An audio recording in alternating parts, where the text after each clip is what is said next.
شیطان آیا تو کیا کہا معلوم ہے؟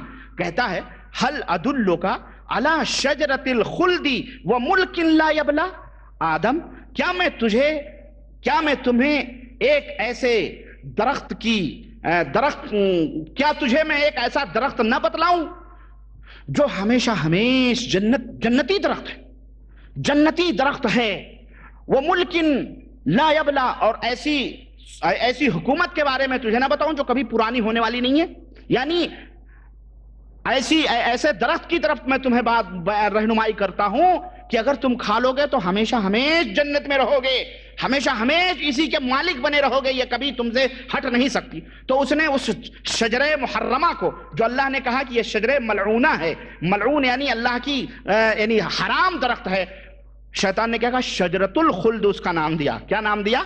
شجرۃ الخلد نام دیا اس کا۔ دیکھیں ایک بری چیز تھی وہ، اللہ نے اس کو حرام قرار دیا تھا، شیطان نے آدم کی نظر میں اسے کہا شجرۃ الخلد ہے یہ۔ اس طرح سے حضرت آدم علیہ السلام کو دھوکہ دے کر کے اسے پھنسا دیا۔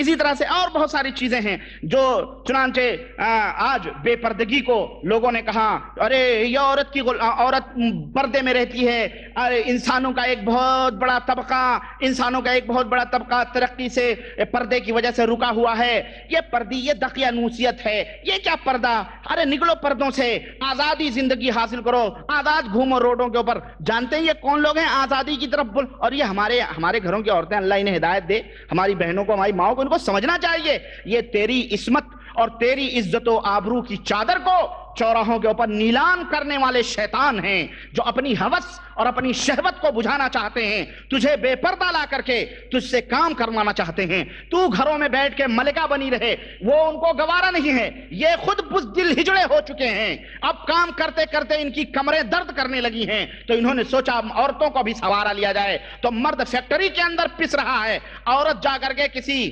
کمپنی کے اندر پس رہی ہے، اور کام کیا دیا وہ معلوم ہے آپ کو پتہ ہے ان لوگوں کو کیا نام دیا جاتا ہے جو ہے کمپنیوں کے اندر؟ یہ آفس سیکریٹری ہے، اس کو کیا کہتے ہیں؟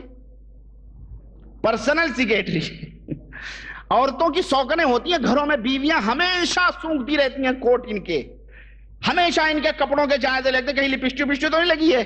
آفس سے جیسے ہی شوہر آتا ہے کوٹ اتارنے کے لیے ہمیشہ چاروں طرف کا معائنہ عورت کر لی، کیوں بیچاری آفس سیکریٹری بنا کے گھروں میں رکھتے ہیں، ٹائپسٹ ہیں، یہ فلانی ہیں، یہ وہ آفس سیکریٹری نہیں ہوتی، وہ دوسری بیوی ہوتی نالائقوں کی۔ اس طرح سے عورتوں کو باہر کر کے اور بے پردہ کر کے اس طرح ان کی ذلت، اور ان کو بڑا بھاری مقام دیا ہوا ہے۔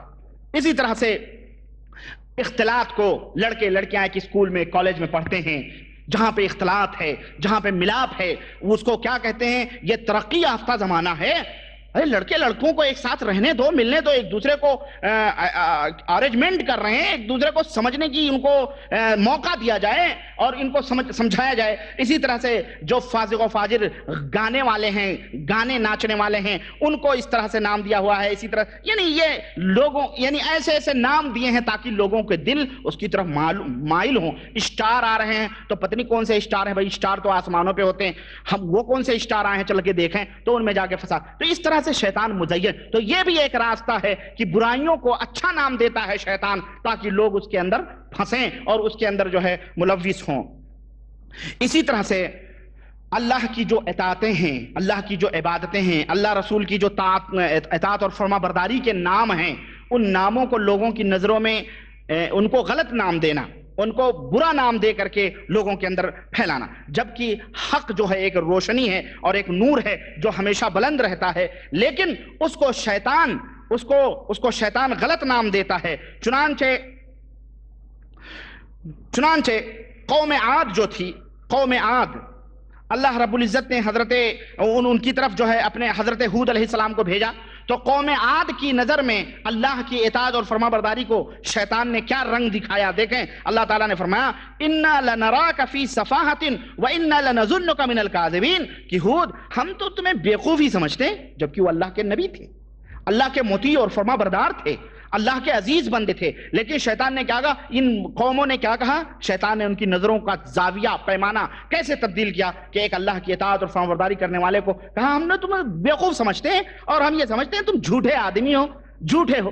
تو اس طرح سے بھی شیطان جو ہے لوگوں کی نظروں میں حق چیز کو باطل نام دیتا ہے، یعنی انہیں جھوٹا، انہیں پاگل اور انہیں کذاب کہا جاتا ہے، انہیں بیوقوف معاشرے کے اندر سمجھا جاتا ہے۔ چنانچہ ہمارے ہاں بڑے بڑے لوگ جو دڑمنڈے ہیں، داڑھی کلین شیو ہے، وہ جب آتے ہیں تو ان کے لیے ہمارے پارٹیوں میں ایسی بھی پارٹیاں ہوتی ہیں، پتہ ہے آپ کو، آئیے فلانے صاحب ہیں، ان کے لیے باقاعدہ کرسیاں اور میز دیے جاتے ہیں، اور بیچارہ اگر داڑھی اوڑی رکھ کر کے آیا ہے تو اس کی کوئی عزت، آپ نے فلانے بیٹھ جائیے ادھر، جیسے کہ کوئی عزت نہیں۔ یہ دیکھیں، یہ شیطانی عمل ہے۔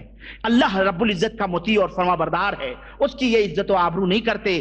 فاسق و فاجر بیچارہ دڑمنڈا وہ آ کر کے اس کو جو ہے کیا کہتے ہیں، بڑی بڑی کرسیاں دیتے ہیں۔ اسی طرح سے اور انہیں داڑھی والوں کو، اللہ کے اطاعت گزاروں کو، ان کو بیوقوف سمجھا جاتا ہے، بیوقوف ہیں۔ جیسے آج کل کوئی بیٹیاں بھی نہیں دینے کو تیار ہوتا۔ جناب ایک صاحب نے کہا ہم نے داڑھی رکھی ہے، ہماری شادی ہوئی، وہ بیوی نہیں ٹکتی ہے، بلکہ اس کو گھر والے کہتے داڑھی صاف کر، بڑے بڑے نوابوں نے حج کیا ہے، تو حج کر کے آیا تو ہی داڑھی رکھ لیا۔ ان لوگوں نے کہاں داڑھی رکھتے تھے؟ سوچیں، ان کا دین نوابوں کے دین جیسا ہے، سمجھ رہے ہیں؟ اس طرح سے اسی طرح سے فرعون کی قوم جو تھی، ان کے دلوں میں بھی شیطان نے کس طرح سے گھر کیا ہوا تھا کہ موسیٰ علیہ السلام، ہارون علیہ السلام کو وہ دونوں جادوگر سمجھتے تھے، کہتے تھے یہ دونوں جادوگر ہیں۔ نبی کریم صلی اللہ علیہ وسلم کو کفار مکہ نے، مشرکین مکہ نے کیا کچھ نہیں کہا، پاگل کہا، مجنوں کہا، دیوانہ کہا، بیوقوف کہا، شاعر کہا، اور کہا کہ اس کے اوپر جادو کیا گیا ہے، اس کے اوپر جناتوں کا حملہ ہے، شیطانوں، ایسے ایسے نام القاب سے یاد کیا جاتا ہے اللہ کے مطیع اور فرما بردار بندوں کو۔ چنانچہ نبی کریم صلی اللہ علیہ وسلم کے بارے میں کہا گیا، قال الظالمون ان تتبعون الا رجلا مسحورا، ان کفار و مشرکین نے نبی کے بارے میں کہا، اللہ تعالیٰ نے فرمایا کہ یہ ظالم کہتے ہیں کہ تو ایسے لوگوں کی پیروی کرتے ہو جو جس کے اوپر جادو کیا گیا ہے۔ چنانچہ جادوگری کو اللہ کے نبی کریم صلی اللہ علیہ وسلم کی طرف منسوب کیا گیا، اور یہ آیتیں اس سلسلے میں بہت ہیں۔ اسی طرح سے نبی کریم صلی اللہ علیہ وسلم کے جو متبع اور پیروکار لوگ تھے کفار مکہ نے انہیں کیا نام دیا تھا معلوم ہے؟ کہ یہ صابی لوگ ہیں۔ کون لوگ ہیں؟ صابی کہتے ہیں باپ داداؤں کے دین سے پھر جانے والا۔ تو کفار مشرکین سیرت اٹھائیے، اس میں قرآن کے اندر والصائبین والذین آمنوا ویہود ونصارى والصابئین، صابئین کا لفظ آتا ہے، صابی یعنی یہ صابی لوگ ہیں، یعنی باپ داداؤں کے دین سے پھرے ہوئے لوگ ہیں۔ تو نبی کریم صلی اللہ علیہ وسلم کے صحابی کو انہوں نے صابی کہا، کیا کہا؟ صابی کہا۔ تو اس طرح سے انہیں غلط نام دے کر کے معاشرے میں بدنام کیا جاتا ہے۔ آج بھی متبع سنت لوگوں کو، اللہ کے نیک بندوں کو، موحدین کو وہابی کہا جاتا ہے۔ وہی ڈپارٹمنٹ ہے شرک و کفر کا، وہی چیلے چاپڑ چلے آ رہے ہیں۔ اس زمانے میں صحابہ کو، نبی کے ماننے والوں کو صابی کہا جاتا تھا، آج نبی کے ماننے والوں کو وہابی کہا جاتا ہے۔ بات سمجھ میں آ گئی؟ یہ ہے، اس طرح سے غلط نام دے کر کے ان کو بدنام کیا جاتا ہے۔ اور ہمیشہ شیطان اور موجودہ دور میں ایک اور نام دیا جاتا ہے، ارے بڑے متشدد لوگ ہیں یار، متطرف لوگ ہیں، یہ دقیانوس لوگ ہیں، یہ تشدد پسند لوگ ہیں، اور یہ آتنکواد لوگ ہیں، آتنکوادی بھی کہا جاتا ہے، سمجھ رہے ہیں؟ تو اس طرح کے غلط نام اللہ اور رسول کے متبعین کو دیا جاتا ہے۔ تو یہ بھی شیطان کا دھوکہ ہے۔ اور جو عورت باپردہ ہو، نیک ہو، صالحہ ہو، اس کو کہا جاتا ہے یہ دقیانوسی عورت ہے، ایسے یہ پچھڑی ہوئی قوم کے لوگ ہیں۔ اس طرح سے شیطان اچھے کاموں کو، اچھے اللہ کی اطاعت اور فرما برداری کو غلط نام دے کر کے سماج اور سوسائٹی میں بدنام کر کے ان کو حق بات کے قبول کرنے سے دور رکھتا ہے، کہ نہ یہ وہابی کی مجلس میں بیٹھیں، نہ ان کی باتیں سنیں، نہ ان سے رشتہ نکاح کریں، نہ ان کو، یہاں تک ہی جناب ان سے سلام کرو تو 10 دفعہ 7 دفعہ ہاتھ دھلو، یہاں تک شیطان نے ان کے دلوں میں ڈالا ہوا ہے۔ اب آپ سوچیں کہاں سے ہدایت ملے گی؟ اسی طرح سے شیطان جو ہے جب کسی کو گمراہ، اور باتیں اللہ کی قسم میں آپ کو کیا بتاؤں، احادیث میں ایک سے ایک باتیں ہیں، عجیب و غریب باتیں، شیطان کس طرح سے گمراہ کرتا ہے، کتنے درجات ہیں۔ میں آپ کو تفصیل میں لے جاؤں تو آپ کہیں گے کہ آپ تو ہمیں علاج و معالجے کی بات کر رہے تھے، جنات سے کیسے بچا جائے، اور آپ یہ کہاں سے آپ یہ ٹاپک اٹھا لیے؟ میرے بھائی یہ ٹاپک آپ نہیں سمجھو گے تو آپ کیا علاج و معالجہ کرو گے؟ آپ کو کیا انجیکشن دے دیا گیا اور پرہیز نہ کریں آپ تو آپ صحیح ہو سکتے ہیں؟ ہرگز نہیں۔ یہ تمام سب حقیقتیں ہیں جن کے جاننے کی بہت سخت ضرورت ہے، اور میں علاج کو اسی لیے پیچھے رکھا ہوں کہ میں بعد میں اس کو بتاؤں گا۔ پہلے یہ تمام سب چیزیں جو ہیں ضرورت کی، ایمان کو صاف اور ستھرا رکھنے کی، وہ پہلے آپ لوگ غور سے سن لو۔ اور اس سلسلے میں بہت سارے واقعات بھی ہیں کہ شیطان ایک بیک کسی کو نہیں گمراہ کرتا ہے بلکہ دھیرے دھیرے گمراہ کرتا ہے. اور میں چاہ رہا تھا کہ میں وہ واقعہ آپ کے سامنے بیان کروں، اور بھی بہت ساری باتیں، لیکن میں مختصر طور پہ ایک واقعہ اور دو واقعے میں رکھتا ہوں. حضرت عبداللہ ابن منبہ، حضرت وہب ابن منبہ سے روایت ہے، وہ کہتے ہیں کہ بنی اسرائیل میں ایک بہت بڑا پادری تھا، یعنی صوفی تھا. ایک بنی اسرائیل میں ایک بہت بڑا صوفی تھا. وہ اپنے گھر میں ایک اس کا بہت بڑا گھر تھا، اس میں دوسری منزل پر اس نے اپنا عبادت خانہ بنایا تھا، وہیں عبادت کر رہا تھا. اسی بستی کے اندر، اسی گاؤں کے اندر 3 بھائی رہتے تھے. انہیں کچھ جہاد وہاد کرنے جانا ہوا تو ان کے پاس ایک بہن تھی، بڑی خوبصورت کنواری اور حسین و جمیل بہن تھی. ان لوگوں نے سوچا اب ہم جہاد میں جا رہے ہیں، بہن کو کس کے حوالے چھوڑ کے جائیں.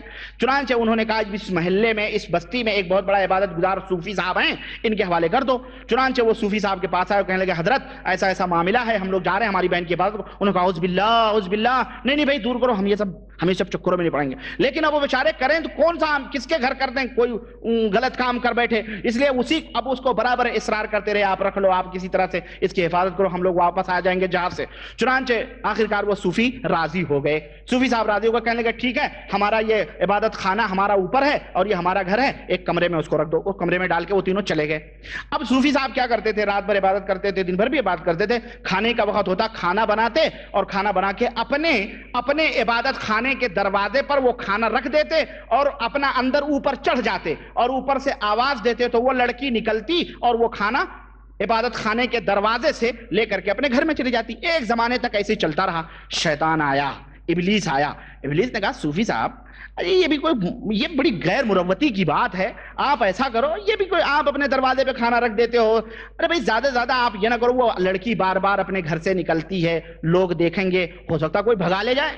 ایسا کرو کہ اس کو کھانے کو اس کے دروازے پہ رکھ دو، اپنے دروازے پہ رکھنے کے بجائے وہ لڑکی کے دروازے پہ رکھ دو. صوفی نے کہا نہیں بھائی بس میں یہی میں آگے نہیں بڑھنا چاہتا. بولے نہیں، 2 دن 4 دن 10 دن مسلسل اس کے دل میں ابلیس جو ہے آ کے، ابلیس انسانی شکل میں، یہ نہ سوچیں کہ دل میں آتا رہا، ابلیس انسانی شکل میں آ کر کے ان کو سمجھاتا رہا. چنانچہ صوفی صاحب راضی ہو گئے اور صوفی صاحب نے لے جا کر کے اس کے دروازے پہ رکھنا شروع کیا اور عبادت خانے پہ چڑھ کے آواز دیتے تو وہ لڑکی بجائے باہر نکلنے کے اپنے دروازے پہ لے لیتی. چنانچہ اس طرح سے یہ بھی زمانہ چلتا رہا. پھر ابلیس آیا اور ابلیس کہا بھائی آپ کو اور زیادہ ثواب چاہیے، آپ تو عبادت کرتے ہیں نا، تو اللہ سے قریب ہونے کا ایک اور راستہ میں بتلاتا ہوں. وہ کیا ہے؟ کہا انسانیت سے پیار کرنا چاہیے، محبت کرنا چاہیے. یہ کون سی بات ہے کہ آپ دروازے پہ چھوڑ کر کے چلے جاتے ہیں اس کے دروازے پہ؟ آپ ایسا کرو کہ اگر وہ کھانا اس کے گھر میں دروازے کے اندر اس کے کمرے میں لے جا کے رکھ دو تو اس میں اور اجر اور ثواب ہے، اس میں اور زیادہ اجر اور ثواب ہے. چنانچہ وہ انکار کیا، صوفی صاحب نے کہا نہیں، لیکن پھر بھی برابر وہ لگا رہا. چنانچہ اب وہ چل کے کھانا اس کے گھر میں دروازے کے اندر صوفی صاحب رکھنے لگے. یہ ایک زمانہ اس کے اوپر بھی گزرا. پھر ابلیس آیا اور پھر کہا آپ تو بہت زیادہ خیر خواہ ہیں، ماشاءاللہ آپ تو بہت زیادہ نیکی کمانے کے فکر میں رہتے ہیں، تو کیا اچھا ہوتا کہ وہ تو بیچاری اکیلے رہتے ایک زمانہ گزر گیا ہے، وحشت محسوس کر رہی ہوگی، آپ اسے تھوڑی گفتگو بھی کریں، بات بھی کریں. انسان ہے، آپ بھی انسان ہیں اور درد دل کے واسطے پیدا کیا انسان کو درد دل کے، تو آپ بھی ذرا بات کریں. اس نے کہا نہیں میں بات چیت نہیں کروں گا، بات کروں گا مشکل ہو جائے. کہا نہیں کوئی مشکل نہیں ہے، آپ بات کریں، انسان ہے، وہ بھی ایک انسان ہے. چنانچہ انہوں نے ایک زمانہ گزرا. اب وہ کیا کرتے، کھانا گھر میں رکھ کے اپنے عبادت خانے میں مسجد میں چلا جاتا اور وہیں سے اس سے بات چیت کرنا ہوتا تو کرتا، وہیں سے بات چیت دور سے کرتا. پھر ابلیس آیا اور اس نے کہا اگر آپ نیچے اتر کے اور اس کے دروازے اور اپنے عبادت خانے کے دروازے سے بیٹھ کے بات کریں تو اور اچھی بات ہے، اس میں اور بیچاری کو سکون ملے گا. چنانچہ پھر انکار کیا صوفی نے، لیکن وہ پیچھے لگا رہا. چنانچہ پھر وہ پھنس گیا. اس نے کہا ٹھیک ہے، اب اپنے عبادت خانے سے اتر کے اپنے دروازے پہ کھڑ کے دروازے سے بات چالو ہوئی. اب اس طرح سے چلتی رہی بات. چنانچہ ایک دن پھر آیا ابلیس اور اس نے کہا کہ اب وہ آپ کے لیے باہر نکلتی ہے اور کیا کہتے ہیں وہ کنواری لڑکی ہے، حسین اور خوبصورت ہے، آپ ایسا کریں وہ اپنے دروازے پہ رہتی ہے، آپ اپنے دروازے پہ رہتے ہیں، اس کے دروازے پہ چلے جائیں، وہاں پہنچنے میں کیا بات ہے. چنانچہ پھر انہوں نے انکار کیا، لیکن اس کے دروازے پر وہ پہنچ گئے، وہاں ایک زمانے تک دونوں بات کرتے رہے. پھر خیر اور ثواب کی آرزو اور فریب لے کر کے شیطان آیا. اس نے کہا کہ اگر آپ اپنے اس کے گھر میں جائیں اور آپ اس کے پاس جا کر کے گفتگو کریں تو اور اچھی بات ہے، اس میں اور خیر اور ثواب ہے. چنانچہ ابلیس وہاں بھی اس کو پہنچا دیا اور وہ گھر میں جا کر کے بات کرنے لگے. اب یہاں تک کہ اسے اتنا قریب ہو گئے، ابلیس نے کہا اب وہاں بیٹھ کر کے بھی آپ بات چیت کر رہے ہیں. اب جب لڑکی دیکھی صوفی صاحب نے تو ماشاءاللہ تبارک اللہ، چنانچہ جناب علی اب وہ ایک دن بھر وہاں رہتے اور رات کو اپنے گھر میں چلے آتے، یہ عبادت خانے میں. لیکن اب ایک زمانہ